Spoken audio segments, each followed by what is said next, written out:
मेरी बातों को ध्यान से सुना, क्योंकि अगर तुम 95% मार्क को स्कोर करना चाहते हो, एकदम सही वीडियो पे क्लिक करा है। क्योंकि आज के इस वीडियो में मैं किसी बच्चे को ऐसे कंसीडर नहीं करूंगा भाई तेरी इतनी परसेंटेज होनी चाहिए। यार तूने अभी तक अगर इतना सिलेबस कंप्लीट करा है तभी तू इतने टाइम के अंदर कंप्लीट कर सकता है, वरना तू फेल है। मैं ऐसे नहीं कंसीडर करूंगा। अगर आपका सिलेबस अभी 0 पे या फिर आप लोगों ने 20% 30% इतना ही स्टार्ट करा है, मैं डेफिनेटली कह रहा हूँ इस वीडियो के बाद अपने सिलेबस को एकदम बूम तरीके से स्टार्ट करोगे और पेपर में फोड़ के नहीं फाड़ के आ जाओगे। डेफिनेटली कह रहा हूँ, क्योंकि तुम्हारी जो कंडीशन है वो बहुत अच्छी है। मेरी कंडीशन क्लास 8 के अंदर क्या थी सुनोगे? क्लास 8 का हाफ ईयरली का एग्जाम जैसे कंप्लीट हुआ, मेरे बहुत कम मार्क्स आए थे, बहुत कम। कुछ सब्जेक्ट के अंदर फेल हो गया था। मैंने सोच लिया था अब मैं एग्जाम देने फाइनल ईयर का नहीं जाऊंगा। मेरी कुछ भी तैयारी नहीं थी। मेरा एग्जाम नजदीक आ चुका था फाइनल ईयर का, तब भी कुछ भी तैयारी नहीं थी। मैंने सोचा था अब मैं एग्जाम देने नहीं जाऊंगा, क्योंकि अगर मैं एग्जाम देने गया तब फेल हुआ तो बहुत सारे ताने मिलेंगे। इससे बढ़िया बाद में कह दूंगा अगर मैं पेपर देने आया होता तो मैं बहुत अच्छे मार्क्स को स्कोर करता। लेकिन फिर क्लास 9 के अंदर, क्लास 8 के हटाओ, क्लास 9 के अंदर मेरी 92% आई थी। हाँ 92%। और क्लास 10 का तो मैंने इस वीडियो के अंदर बता रखा है, जाकर के देख सकते हो। तो क्लास 9 के अंदर 92% मेरी किस तरीके से आई आज मैं इस वीडियो के अंदर कंप्लीट आपको बताऊंगा। और मैंने उस टाइम पे क्या चीजों को फॉलो किया था वो सारी चीजें आपको इस वीडियो के अंदर बताऊंगा। तो स्टार्ट करेंगे इस वीडियो को बिना टाइम वेस्ट करे। सबसे पहले tip, start now without time table. हाँ इस चीज पे फोकस करो, विदाउट टाइम टेबल। अगर तुम आज के टाइम पे टाइम टेबल को फॉलो करते हो, मैं डेफिनेटली कह रहा हूँ भाई मत फॉलो करना, क्योंकि टाइम टेबल जो है ना वो बहुत हरामी है। मैं गलत लैंग्वेज का प्रयोग नहीं करना चाहता, बट बहुत बेकार है।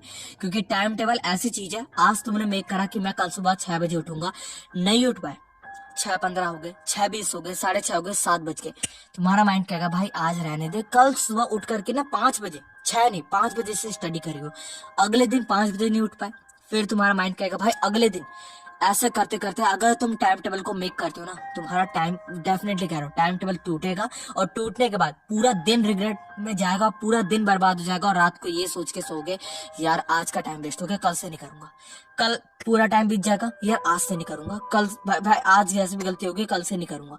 ये तुम्हारा बहुत लंबे समय तक खींच जाएगा। मेरी बात मानो, टाइम टेबल को बिना मेक करे आज ही से करना स्टार्ट कर दो। अपने टॉपिक को फिक्स रखो। आज मेरे को कितना पढ़ना है, कितना मेरे को एक्सरसाइज कंप्लीट करनी है, कितने चैप्टर्स कंप्लीट करने हैं, कितना मेरे को यहाँ पे पोर्शन कंप्लीट करना है, वो तुम्हारा फिक्स कर दो। उसमें तुम्हारा टाइम चाहे 1 घंटा जाए, आधा घंटा जाए, 2 घंटा जाए, अपनी कैपेसिटी के हिसाब से तुम यहाँ पे फिक्स कर दो कि मुझको इतना ही पढ़ना है तो मैं इतना ही पढ़ूंगा। उसमें चाहे मेरा 8 घंटा जाए चाहे 12 घंटे जाए, मुझे नहीं पता। टाइम टेबल मत बनाओ कि मैं 2 घंटे पढ़ूंगा उसमें उतना सा टॉपिक खत्म हो, नहीं। अपने टॉपिक को फिक्स कर लो, टाइम कितना भी जाए वो तुम्हें सबसे ज्यादा फायदा देगा, सबसे ज्यादा फायदा देगा।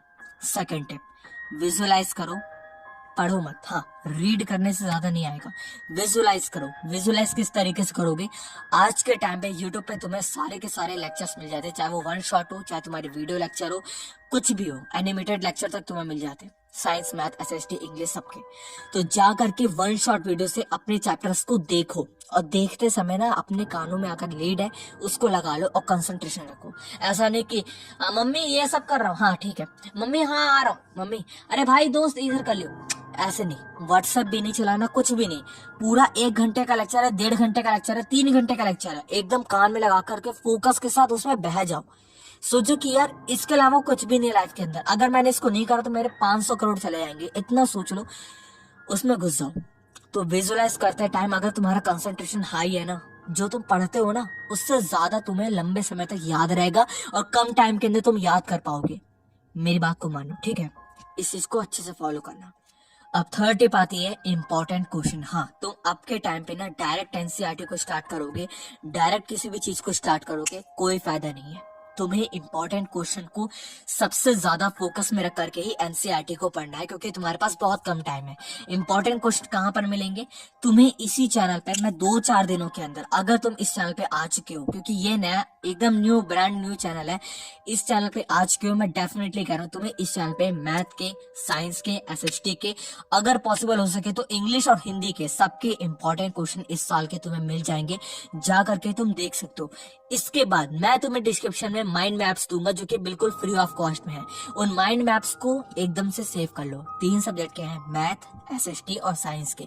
इन तीनों माइंड मैप्स को जब तुम एग्जाम के टाइम में या फिर अभी से ही देखना शुरू कर दो कि पूरा चैप्टर तुम्हारा 1 पेज के अंदर कैसे कंप्लीट है, उसको देखते रहो, उसकी डेफिनेशन को देख लो, उसको देखते रहो। एक पेज के अंदर तुम्हारे सारे चैप्टर कंप्लीट है। माइंड मैप बहुत ज्यादा इंपॉर्टेंट है, उसको नीचे डिस्क्रिप्शन से डाउनलोड कर लेना। और इंपॉर्टेंट क्वेश्चन मैं तुम्हारे लिए लेकर के आऊंगा, इस चीज को भरोसा रखो। भरोसा रखोगे तो लेकर के आऊंगा, नहीं रखोगे तो मैं लेकर के आऊंगा। अब अगले टिप जो कि सबसे ज्यादा इंपॉर्टेंट है वो है, भैया पढ़ लेते हैं बट याद नहीं रहता। बिल्कुल याद नहीं रहता, दिमाग के अंदर सेट नहीं रहता। एग्जाम के टाइम में सबसे ज्यादा भूल जाते हैं वो सारी चीजों को। हम कम टाइम के अंदर कैसे ज्यादा चीजों को ग्रैब करें और लंबे समय तक अपने दिमाग के अंदर सस्टेन रखें। ये प्रॉब्लम तुम्हारी नहीं है, ये प्रॉब्लम हर एक बच्चे की है।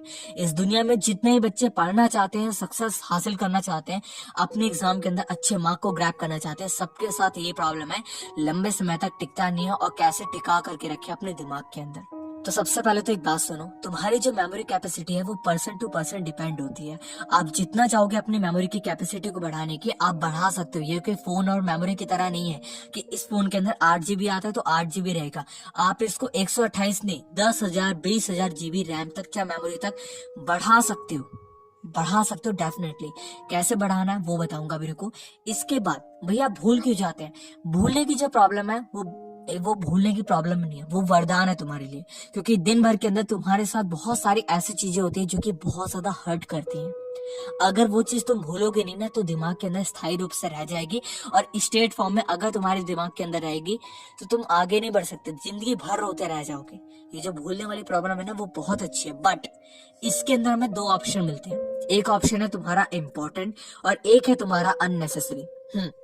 अननेसेसरी वाला वो पार्ट है जो कि तुम्हारा दिमाग जल्दी निकाल देता है तुम्हारे दिमाग से, क्योंकि वो लंबे समय तक ना रहे तुम्हारे दिमाग के अंदर। और जो इम्पोर्टेंट वाला पार्ट है वो तुम्हारे दिमाग के अंदर फिट रहता है, क्योंकि उसको पता है कि ये इम्पोर्टेंट है और लंबे समय तक इससे दुख भी नहीं हो रहा और ये दिमाग के अंदर होना भी जरूरी है। अब एग्जाम के अंदर जो तुम्हारा कंटेंट है, जो तुम पढ़ने जाते हो, वो कैसे दिमाग के अंदर सस्टेन रहेगा, इसी को कहते हैं भाई कि एक चीज को ना तुम जब भी पढ़ रहे हो ना, कोई भी चीज को, उसको लिखते हुए पढ़ो। हाँ, लिखते हुए पढ़ो, क्योंकि जब तुम लिखते हुए पढ़ते हो ना तो तुम्हारे दिमाग को ना एक्टिवली काम करता है। तुम देख रहे हो, उसको हाथ से लिख रहे हो, तुम्हारे दिमाग को पता चल रहा है कि यार इतनी मेहनत लग रही है, मतलब कि ये इम्पोर्टेंट है।